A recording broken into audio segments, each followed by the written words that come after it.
I shit myself on shift. So there is a growing question of if women should be police officers. I've also heard of an officer who has to wear a blanket over their head in the office when they're feeling anxious. He gets stuck in the razor wire, he's stuck over there for 3 hours, and then the fire brigade have to come and help him. Welcome to Jobs Fucked Podcast, a podcast for emergency service workers by emergency service workers, discussing the hilarious issues and incidents that we deal with, to the bleak, the terrible, and more. A place to rant, a place to be heard, because often we can feel that we're alone with dealing with the shit what we deal with, battling the bullshit of the organisations. For example, I used to be an ex-police officer. The cops who I used to work with for the most part were absolutely amazing and incredible. A lot of my points of contention came from the organisation itself and rarely actually from the jobs that you dealt with. Yeah, okay, sure, you dealt with some awful shit, but that's quite understandable and to be expected. This video is sponsored by my police memoir of the same name, The Jobs Fucked Secret Diary of a Police Officer, which you can order now from Amazon, and it is available on Kindle, paperback and audiobook. Or you can treat yourself and get yourself a signed copy from my website. The website links and everything else for that is in the description of this video and in the description in the show notes, etc., depending on where on earth you are listening to this podcast. Feel free to support the podcast by either subscribing, costs you nothing, takes 2 seconds, or following, leaving a review, helps more than you know, and the bigger the podcast gets, the better the production can be. The more people we can reach, the more stories, the more anecdotes, the more topics that we can cover. It means that this podcast grows and we can actually support more people in the emergency services who do feel isolated and alone. And sometimes people just need a bit of a laugh, and sometimes people just need a bit of a rant sometimes, you know. So you can also support me on Patreon for next to fuck all, really. It's like £4 a month, £5 a month, something like that. And it all just goes a long way to allowing me to keep doing this. I don't have a producer, I don't have anyone, you know, doing this for me. This is me, I do all this myself. So yeah, help. Okay, but yeah, all links for all that are in the description of this episode too. Today we have a lot of really fun stuff actually. So I've had a lot of people messaging me since the first podcast went out a few days ago. I've contacted some ex-people that I used to work with, or people who I know who are in the services in some capacity. That's prison officers, police officers and more, and they have been more than happy to share with me some anecdotes and some stories. So we're going to have a good laugh today. As well as that, we're going to talk about police corruption. We're going to discuss the police fitness test, this growing thing as to whether women should be police officers as well. We'll get into that. And an officer also being caught with their pants down, doing something they shouldn't have done, as well as some very fucking funny stories and much, much more. So strap in, grab yourself a brew, and let's get right to it. God, I can't believe some of the shit that gets sent to me, honestly. Okay, so start off with some light stuff first. So let's talk about recruits, okay? Now, God, the level of recruits coming through at the minute is often not the best. And even if we don't even talk about the standards which are now being reduced in order for recruits to become in the prison service or in the police service, I get sent some quite interesting things. So there are reports of an officer needing an emotional support snail. Everybody's heard this one. Actually, you know, I only heard this one quite recently, probably about a month ago, and I was like, tell me that's not true. Anyway, I Googled it, and it turns out it very much is true, and I believe it was in West Midlands. An officer who needed an emotional support snail due to their anxiety. So what they would do is, if they felt a little bit anxious or a bit concerned, a bit worried, they would go and they would play with the snail. I believe it was called Stanley. Might be wrong with that one, might need to fact check me on that, but however, sadly, Stanley is no longer with us, and the officer who needed Stanley has since resigned. So some may say, you know, that's a good thing. I've also heard of people who need, and I got in trouble for this online actually, I put on this, I've just remembered it now. So I've also heard of people who need trigger warnings on a training, like a training module. So basically what you're doing is you're watching, and I used to I used to watch these, or I went through a bit of training in order to deliver them. And really, as soon as I saw this, I thought, I'm not being involved in this, I'm not having anything to do with it. Plus, I ended up leaving the police quite soon after that. Anyway, so there are trigger warnings on some videos, and the videos are when it comes to like things such as domestic violence, stalking, harassment, stuff like that. And what the videos, what the trigger warning is if you feel a bit upset when you are watching this training video with actors, then you can hit a button and it will take you to a well-being breathwork webpage. For me, if you need a trigger warning as a police officer, watching a video which isn't real, you probably shouldn't be in the job. And I remember expressing this view online, and I had a lady message me who was an officer, a big massive rant saying that she's been a victim of X, Y and Z in the past, and that she can still do her job and all the rest of it, but she just needs some decompression time afterwards. I'm like, that's absolutely fair. You have learned a way on how to take care of your own mental health, given the things what you've been through. But we don't want to start from that premise. We don't want to start by saying that this may be upsetting, or upsetting people before they even start with the video. Like, everyone's been through stuff. Everyone's been through shit. I've been through domestic violence. I've been through loads of stuff when I was a kid.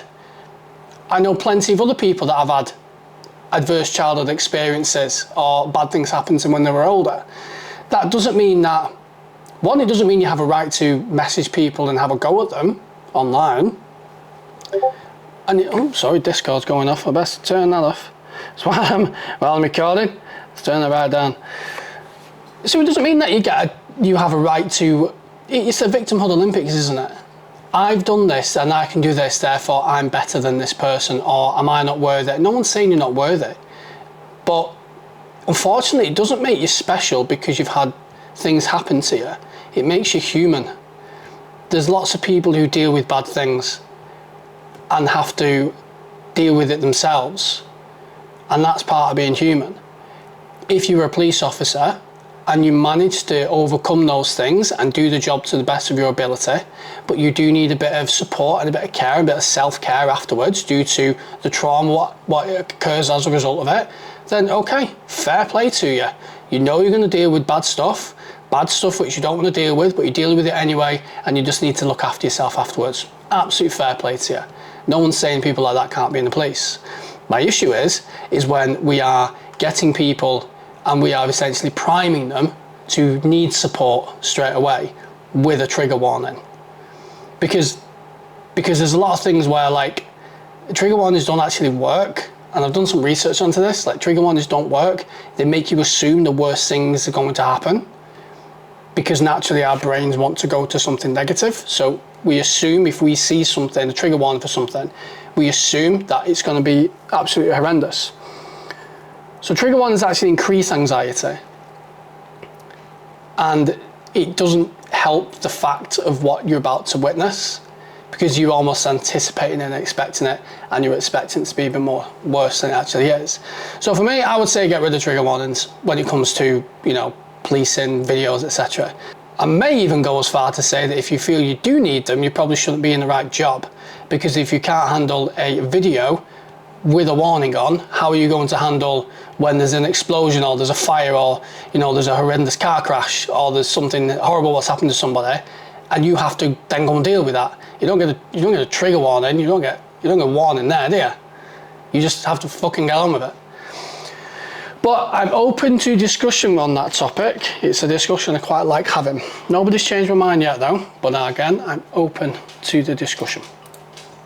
I also heard of an officer. I went a bit far on that one actually. I didn't mean to go as heavy on that one as I did. I've also heard of an officer who has to wear a blanket over their head in the office when they're feeling anxious. So they're feeling stressed and anxious, so they're allowed to put a blanket over their head and do their work under the blankets, their little safe space. And no one is allowed to bother them when they're doing that. Nobody is allowed to come and contact them. They're not allowed to be sent out to any incidents, etc. Now, we used to have a quiet room where I worked. We used to have a room where you could go in and just have 5 minutes, 5-10 minutes, have a bit of breathing space. And you know what? That was fine. That was lovely.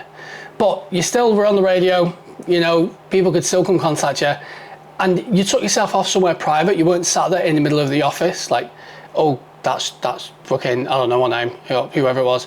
That's Bill. Yeah, you can't go near Bill when he's got that fucking thing over his head. You can't go near him. Why? Oh, he's anxious. All right, okay. Well, there's someone having the red taken off in town with an axe. Oh, well, Bill can't go. He's anxious. Anyway, maybe I'm just old. Maybe you know, maybe my 32 years on this earth, it's made me a lot more older in the tooth than longer in the tooth, older in the tooth, longer in the tooth, longer in the tooth than I would otherwise like to be.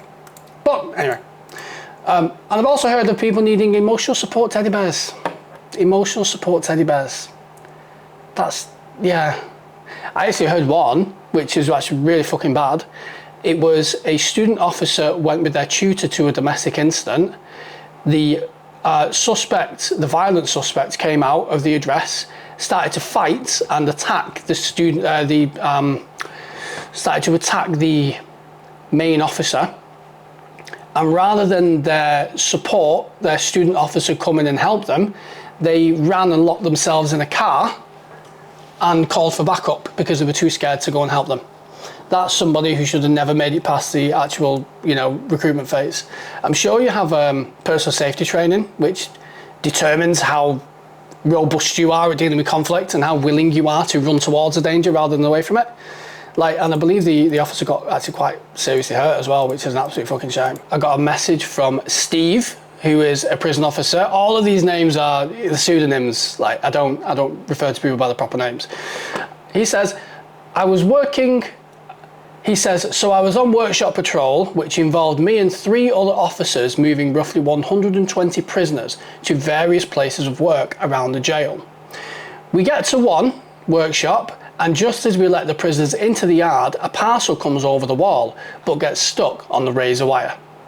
This one skinny young offender legs it to the fence and meets the building, and was somehow able to, Canalsy Spider-Man, was somehow able to shimmy up the fence like fucking Spider-Man and grabs the parcel, but he also gets stuck in the razor wire. So we've got a young offender who's obviously expecting a fucking parcel, probably not for Royal Mail, climbing all the way up. The parcel gets stuck, probably got drugs and phones and fucking all sorts in it. Runs up, climbs up, somehow manages. Why don't you break out? You know, if you can scale that fence, I'd be fucking over it. I wouldn't be over it. I would sit there and do my time like a good boy. But then again, I'd like to think I won't go to prison anyway. But yeah, he fucking, like, and then he gets stuck. Like, mate, that's a fuck up and a half. Anyway, he gets stuck in the razor wire. He's stuck there for 3 hours. And then the fire brigade have to come and help him. Fucking hell. I mean, fair play to the lad, you know, ambitious. See, that's what I always think when I think of prisoners and I think of drug dealers and stuff. Like, the amount of work what it is being a drug dealer, and the amount of work it is like being a drug addict. Like, you know what? You can't fault them for the work ethic. They have to go out and graft every single day. They have to steal. They have to run from the police. They have to hide. You know, they got to learn shit. If they could only apply themselves and be functioning members of society, then, you know, maybe the world would be a better place. But then again, what the fuck do I know? I just work here. I got a message from a police officer. We refer to this police officer as Anne, and she messaged just a few simple words which says so much. I shit myself on shift. Anne didn't offer any further context, but yeah, she just messaged saying I shit myself on shift. So Anne, if you are listening, if this is you, then my entire condolences. Maybe the dodgy takeaway from maybe the dodgy kebab from the takeaway. Maybe don't go there again. Yeah, I couldn't imagine shitting myself on shift. I hope no one was around. Like, if it was just a case of, you know, maybe you shouted a little bit, you did a Trump. Sorry, there's a fucking Chinook helicopter flying past, so I do apologise if you can hear that in the background. It's probably the Russians are invading. It's funny that, you know, the army helicopters are flying overhead as soon as I start recording this, isn't it? Oh, and now the dog's kicking off. So yeah, I do apologise. Maybe I need a proper studio. If you subscribe and the podcast gets bigger, I can get a proper fucking studio. At the minute, I'm in my front room. Like, fucking hell. So, yeah. Also, the next 2 months from the guy who climbed the wall to get the drugs, he spent the next 2 months in a jumpsuit. Anyway. Also, Anne also messaged in after admitting that they'd shit themselves, stating that they were downloading a phone, which is something I had to do before. And people keep horrendous things on the phone. Like, there's so many awful things on people's phones. So, look at that. Cartoon foxes and dogs, basically furries, people dressed as furries, having sex. This was during a phone download. I mean, I've seen some dodgy stuff on phones before, but you know what? That's pretty much up there. I don't think I've ever had the pleasure of witnessing that. So, for those of you who don't know what a furry is, a furry is someone who identifies as an animal. So you get people who identify as this and that. A furry is someone who identifies as an animal, and one may say it's a bit of a kink thing. And the very fact that they are having sex while dressed as animals would further illustrate and maybe further give evidence to that it is some kind of kink. Anyway, join the fucking place, I said. It'll be fun, they said. So, we have a message here from Bill. Bill is a prison officer. We had a Nigerian officer open a prisoner's door at 10 o'clock at night to give him some toilet roll. The guy pushed out of his cell and jumped onto the netting. So, my understanding of prison officers at the moment is because prison officers are struggling to recruit people because the job's shit and the money you get is shit, and a lot of the higher up in the prisons, well, we'll get into what we really think about those in a little bit. But basically, because they're really struggling to hire people, they're hiring from like Africa, they're hiring from other countries, which is fine, but so long as they can do the job.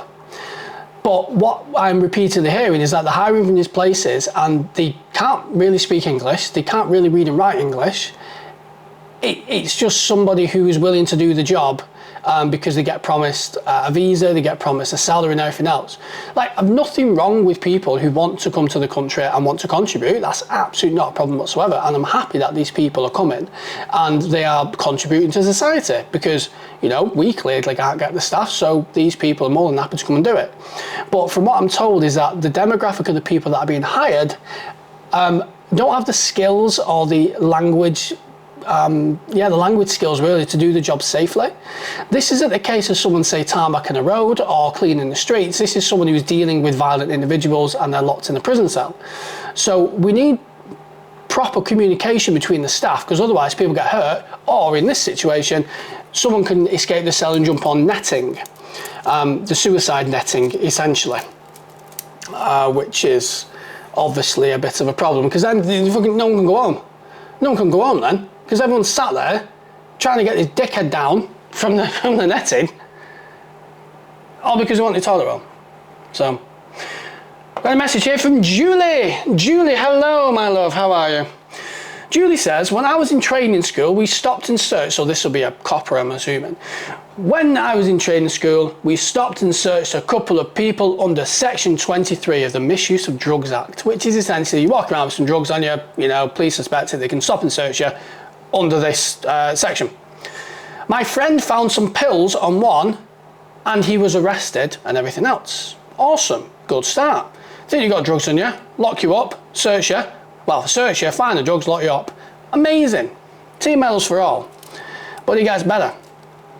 They were put in the van, but the space was not booked. For whatever reason, the skipper, sergeant, probably because he did not have any previous and the drugs is a long job, decided just to let him go. So for whatever reason, this sergeant, after someone's locked up a drug dealer, realising, oh, well, he's not done it before and, you know, he's fine. It's a lot of work dealing with a possession with intent to supply.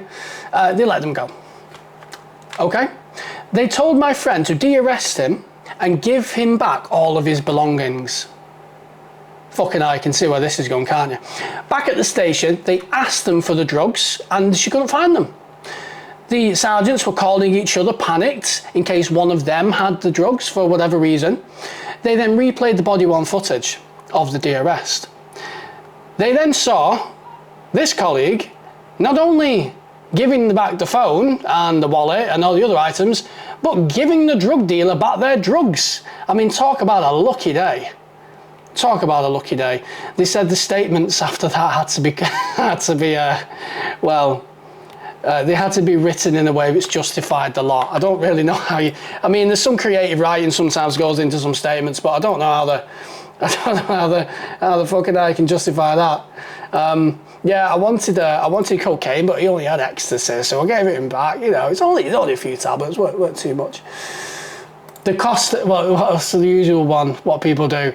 The cost of putting them in custody and putting them through the criminal justice system is not proportionate, is not a proportionate use of public money. That's one I've seen a few times before. May have written that myself a couple of times.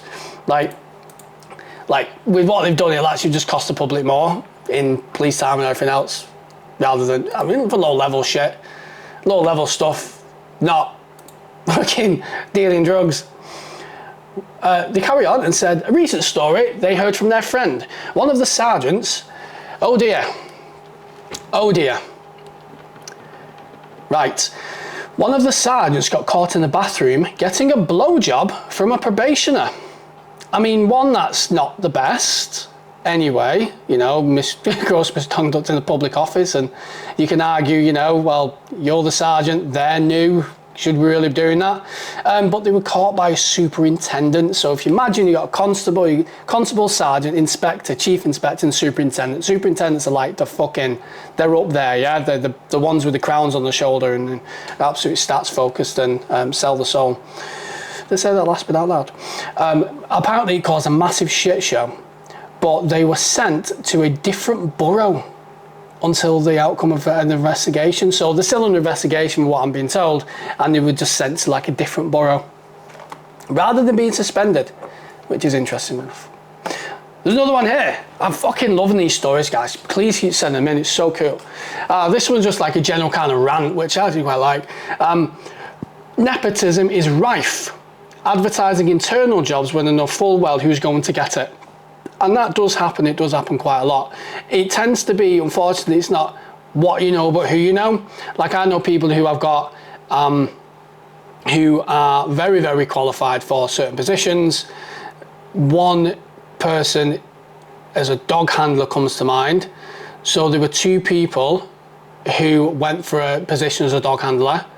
One of them, despite my opinion about this person, would have been an excellent dog handler, very, very good at being single crewed, being able to look after themselves as trained dogs all their lives. The other one was absolutely inept at everything they did, and the inept officer ended up getting the job, probably because they knew certain people, or they could, I don't know, for whatever reason. And then after getting the job, they decided they didn't want it. So, you know, give you the job, you want the job, you don't want the job, this person, do you want the job? No, fuck off, you pick them over me because they're X, Y, and Z. Oh, okay, we still need a dog handler. Skippy over there, the Springer Spaniel's not got an owner, he needs someone to throw him a ball. So yeah, nepotism does happen, it happens in fucking every organisation. Unfortunately, it's not just the emergency services by the sounds of it. So, another officer here has sent in saying, when it comes to recruiting officers, they've started recruiting people who don't even have a driving licence under the condition that they pass their test within 3 years. When I joined, you had to have a driving licence. It was part of the job requirement. You had to be able to drive. Now they're saying that you don't need a driving licence as long as you're willing to learn. No, because what are you going to do?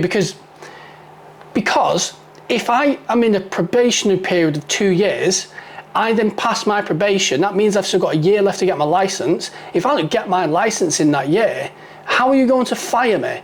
Because you'll have to do the warnings, and it's quite hard to sack a cop when they pass the probation period, which is why the probation period is so bleeding long, because it's difficult to sack them afterwards. So you need to be absolutely certain that this person's the best for the job. That's fucking weird. I actually know of a volunteer officer. So in the police, I don't know if you're aware, I'm sure people watching podcasts do, but I will explain anyway. So you have two kinds of police officers. You have your regular full-time cops who go out there every day and they get paid for it. And then you have your volunteer officers, or hobby bobbies, as I've heard them called before. I think that's fucking brilliant. A hobby bobby. I think that's great. So a hobby bobby, someone who is, they're a civilian, they work, normal 9 to 5, whatever job, and then they sacrifice their own time, come in and volunteer to support the police. And I think it's absolutely admirable. And I have a lot of time for special constables. A lot of officers who I worked with didn't, but I actually didn't mind going out with them. I actually quite enjoyed it. Because it used to be like, right, okay, I've got all this shit to do today, but you volunteered your time. What do you want to do? And they'd be like, I want to go stop cars. And I'd be like, right, let's go stop some cars. Or I want to go lock up somebody. So, right, let's go fucking find someone. So you just get, I probably shouldn't have. I probably got, I'm sure there was some maybe internal conversations about, oh, don't let Jay out with special constables because, he does none of his own work. He just wants to go play out with the new person. I don't know. I've had way too much coffee today. But fuck it, it's what we're here for. So yeah, I actually used to really like going out with special constables because I used to be one. And I know when I was a special constable, there were certain officers who were like, really, yeah, come on, sure, come out with me, it's absolutely fine. They like teaching, they like training, they like supporting people. And plus it means you've got someone else with you as well. So, someone who can support you and give you a lift when required. But I also dealt with some other cops who were absolute fucking arseholes. If they were special constable, if they were with a special constable, I got told to stay in the car once. Like we went to a job and you had to go inside and said, oh, just stay in the car, you're not needed. I was like, you fuck off. Like, I've got the same powers as you, mate. Granted, there's experience and everything else, and you're, a regular officer and shit like that. But like, don't speak to me like I'm a kid. I could be at home now with my family. Like, you have to be here. I could be at home. I'm here to learn. I'm here to support you. But equally, you do get some special constables who are utter knobheads. Some special constables who they have an air of arrogance anyway, and then as soon as they get the uniform on, they think they're fucking God's gift to the force, you know what I mean? So definitely see both sides as when it comes to special constables, but I think it's a cracking thing what people to do. I actually encourage people to do it before they join the police full time. Anyway,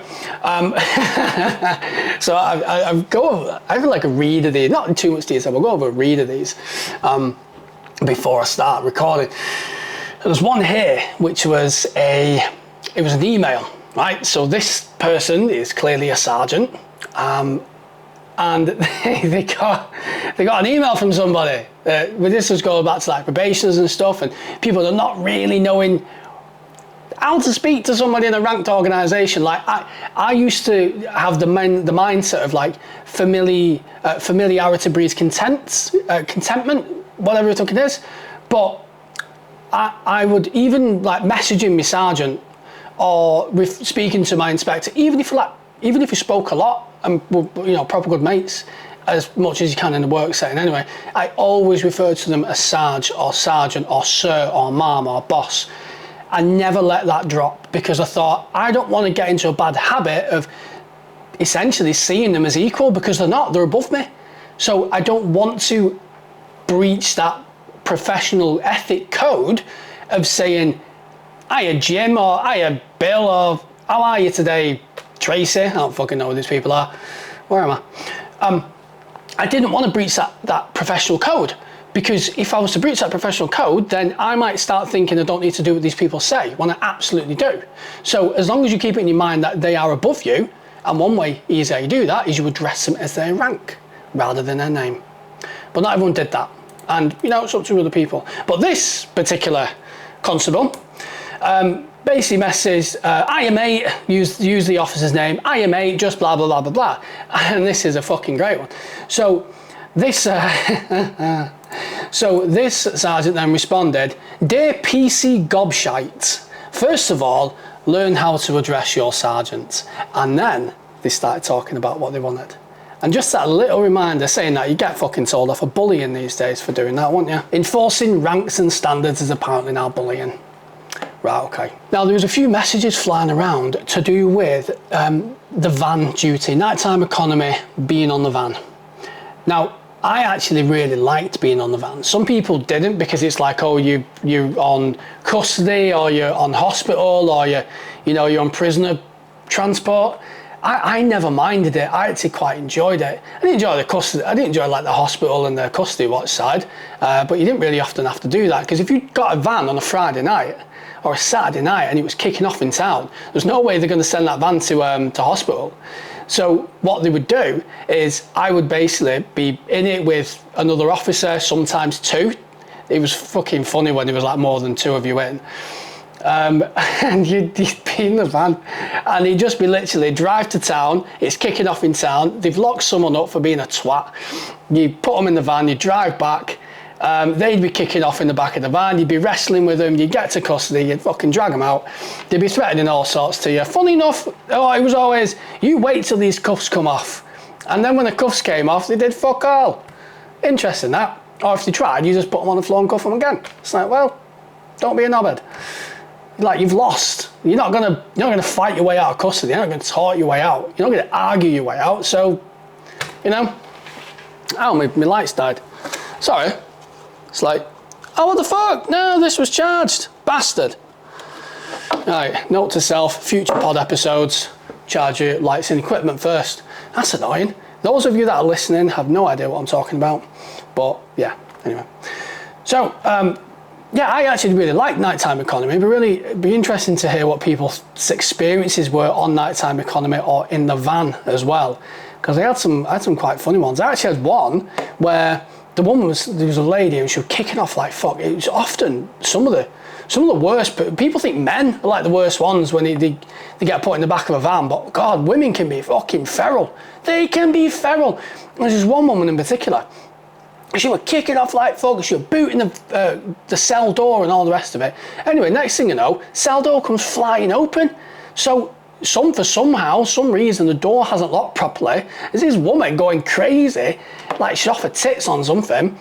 And there's two people driving and there's me, like, so you've got the cell, then you've got like a little seated area, and then you've got the driver. So, and the passenger, so the driver and passenger in the front, like, talking and stuff, blue lighting, trying to get there as quick as they can. This lady's going fucking crazy and kicks the door, comes flying open. She then starts trying to fucking run at me and run out. I'm like, shit, if I don't stop her, she's gonna grab the driver, I'm gonna crash. Like, what the fuck? So I end up having to wrestle with this mad woman, fly around corners and shit.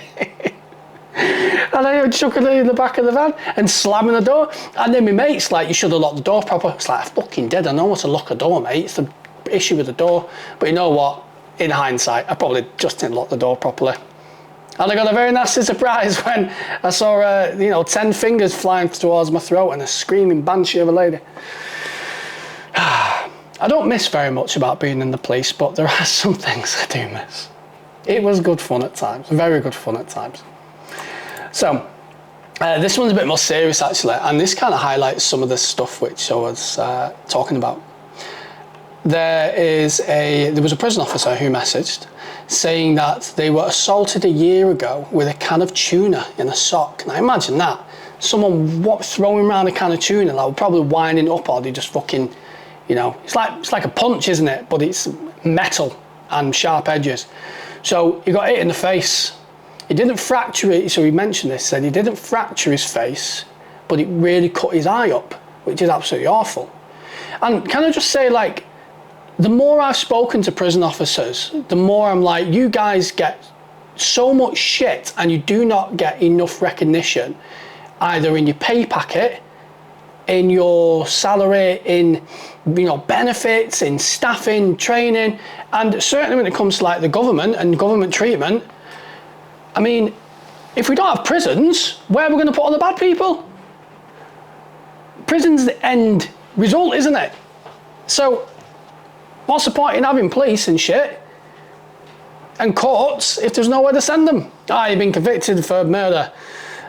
Off you go. You know what I mean? And, yeah, hats off to people that do prison work. I mean, I couldn't do it. I mean, I've done some jobs in my time, some difficult jobs, and prison officer, like, fucking fair play to you. Wow. So he says he was assaulted a year ago with a can of tuna in his sock. He didn't fracture his face. He didn't fracture him, but it messed his eye up pretty badly. He was told by the prison not to place the prisoner on report for a staff assault. He was told to place him on for contravening health and safety, because they said that he wasn't their initial target. He wasn't the suspect's target. He got in the way. So basically, it's his fault for getting in the way of a fucking can of tuna in a sock. And the reason why they do that is because the more prisoner assaults they put forward to the Home Office, or whoever the prison's answer to, it makes the prison look worse. So what they do is they doctor statistics and they doctor things. So health and safety breaches looks better than than staff assaults. But then that's failing that prison officer then, because okay, well, you weren't assaulted. It was your fault, and it was a health and safety breach. So what's the repercussions for that prisoner? Where's the justice for that prison officer? It's completely wrong, that, and it's not okay. But unfortunately, that's the state of things when money's involved, isn't it? When money and stats are involved, it's pretty darn awful. So there is a growing question of if women should be police officers. Now then, I did a video on this today on social media. There are a lot of requirements when it comes to being a police officer. One is fit. You have to be fit. Even though the fitness test doesn't require you to be fit, you have to be fit to be a cop. You should be fit to be a cop. Have to be able to have some kind of mental resilience. You also have to be empathetic and compassionate.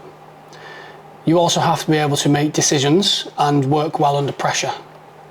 Do any of those sound like attributes of a woman?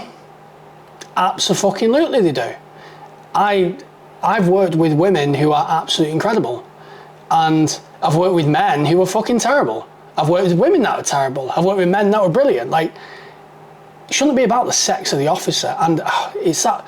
In fact, I can't believe we're even having to have this discussion in 2025. You know, it wasn't so long ago when you could identify as a fucking hopscotch, and now we're saying, oh, should women be police officers? Yes, they should. And it's when you get people going, oh, well, women aren't as strong as men. Well, generally, on the whole, as a law of averages, no, women aren't as strong as men. But men also aren't as compassionate or as, you know, caring or nurturing as women. So there's a good mix, and I don't mean for a second to suggest that women should only go to the jobs which require an emotional touch and men deal with all the violent people.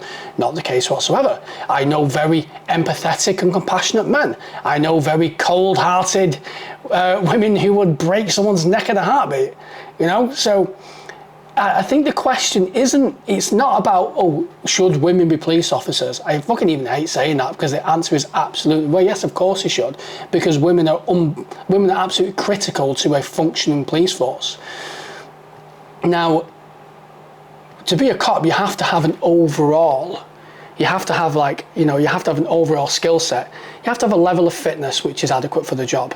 You have to have a level of compassion which is adequate for the job. A level of decision making, critical thinking, being able to act well under pressure. And also an ability to defend yourself if required, or at least to be able to hold on to somebody until fucking help arrives. There are definitely people, and some people in the police, yes, everyone should have that base skill set, but some people in the police are going to be better at other things. This is why people can specialise. So the man or the woman who's, you know, quite fit, quite athletic, can lift heavy loads and can do really well under pressure, probably better in firearms. People who are quick at decision making, work well under pressure, you know, love an adrenaline rush, probably better on traffic, you know, or pursuits. People who are really good at thinking in depth and analysing details and looking outside the box, probably very good detectives. People that are really compassionate and are able to, you know, be empathetic and be sensitive, probably will be doing well working in like a sexual offences team or a domestic team or like a public protections team. Doesn't fucking matter if you're a man or a woman. Like, naturally people have more genetic or biologically predisposed skills based on their biology, but that shouldn't rule people out of a job. You shouldn't say, oh, well, you can't do this or that, therefore you can't be a cop, providing that the base level of the standard of what you need to be is adequate. I just don't fucking agree with it. Yeah, so the answer to that question is absolutely it fucking should be. And it's the whole thing about, like, women aren't as strong as men. All right, some of them aren't, but some of them can kick a bloke's ass. The real issue, what we need to be talking about, is the level of the quality of the cops which are now recruiting. Because it is a case of men versus women. It's a case of, are you good enough to be a cop? And we're going to get onto just a fucking fitness test in a second. And not just our fitness test in the UK, but the fitness tests around the world. And honestly, it makes ours absolutely disgusting. The fact what we have to do compared to, like, what the fucking FBI have to do, or what the French elite police have to do. Jesus Christ. Wow. I'm actually considering giving all these a test, like recording the video of me doing them all. Maybe not one after the other, but recording the video of me doing them all to see how well I do.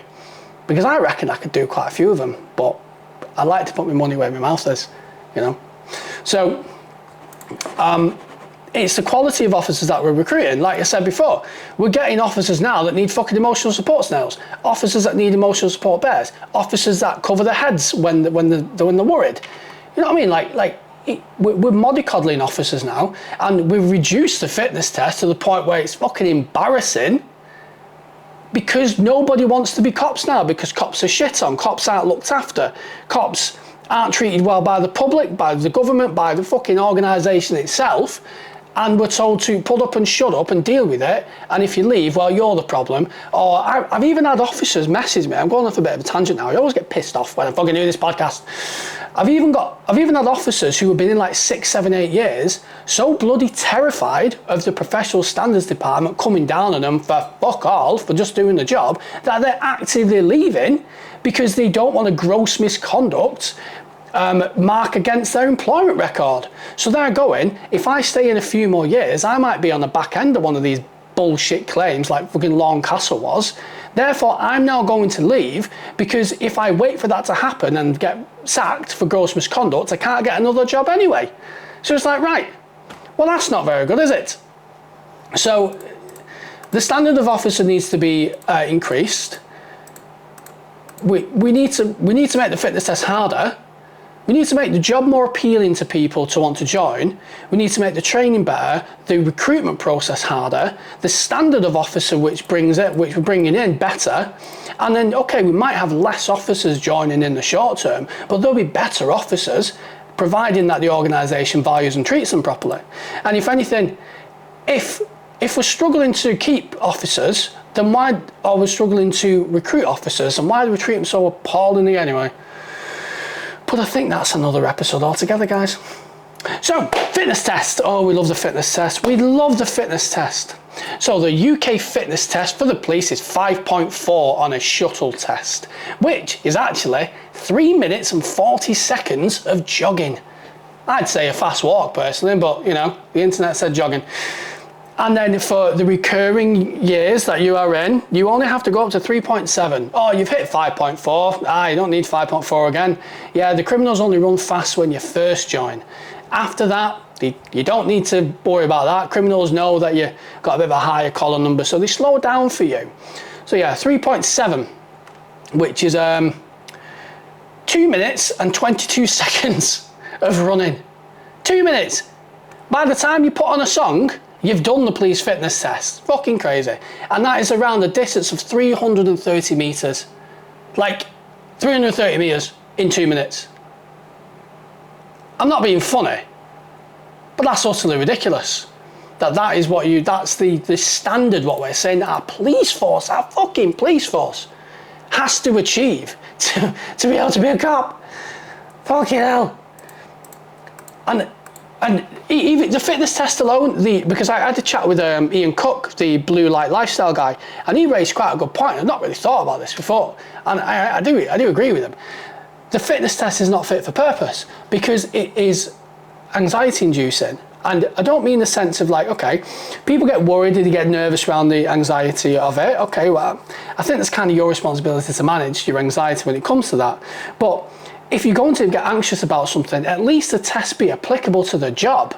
Because at the minute, people are getting anxious and worried over a test which is not even applicable to the role. So at least give them something to be anxious over. Like, why are we doing a fucking bleep test where you run for 50 yards or whatever it is, 10 meters, and then you stop, and then you turn back round and you run a little bit quicker? Like, well, that's just not a good representation. I mean, mate, I think I've had about 7 foot chases in my career. Never lost one, so I'm happy about that. No one got away.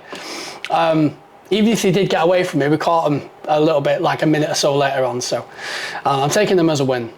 But I wasn't running at a slow pace for a minute. I was going balls to the wall, running through people, running through crowds, jumping over fences, and then at the end of it, you're grabbing hold of them and you're tossing them with them and you're fighting with them. So 5.4 on the bleep test, 3.7, absolutely ridiculous, absolutely ridiculous. Make something a bit more applicable. Such as the FBI fitness test. Check this out, right? You think our fitness test is hard? Fuck me. So FBI USA Special Agents Physical Fitness Test. You have to complete a 1.5 mile run in under 12.24 minutes. So a mile and a half in under, call it 12.5 minutes. You have to be able to do maximum push-ups, over 30 push-ups in one go. There's no time limit, so you just have to do max reps, 30 push-ups. You have to do 35 push-ups in a minute. You then have to be able to sprint 300 meters in under 55 seconds. That's quite a good one, that. I quite like that one. Because if your colleague presses their red button and they're half a mile down that track or quarter mile down that track, you better be able to shift your ass. And you have to do pull-ups as well. Well, pull-ups are optional, but scored. And if you fail any of them, if you don't hit any of those requirements, you fail. You do not get in. None of this, oh, well, we'll let you through, but we'll put you in an action plan, or, you know, you can try it again next week. No, you fail. Like, try again next year. Try again next year. If you want it so badly, you'll get fit enough. If you want this job, you will get fit enough.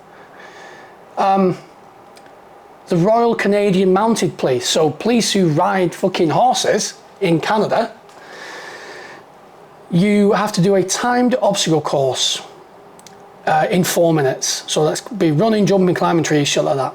You then have to do the sprinting, jumping, stair climbs, a 70 kilogram resistance pull push test.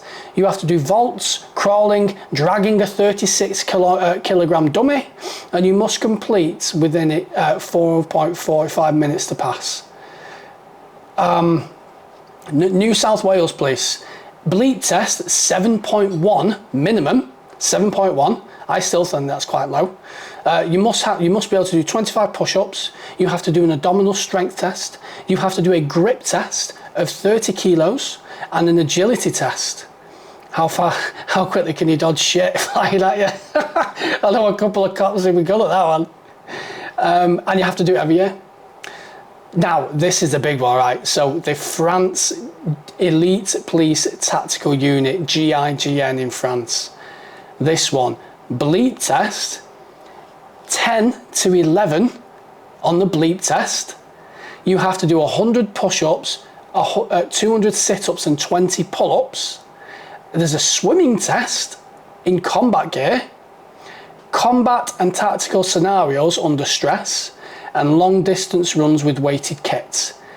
Absolutely fucking nails that one. There's a couple of others, but I won't bore you. I mean, even the fire service, you do more. Do more in the fire service.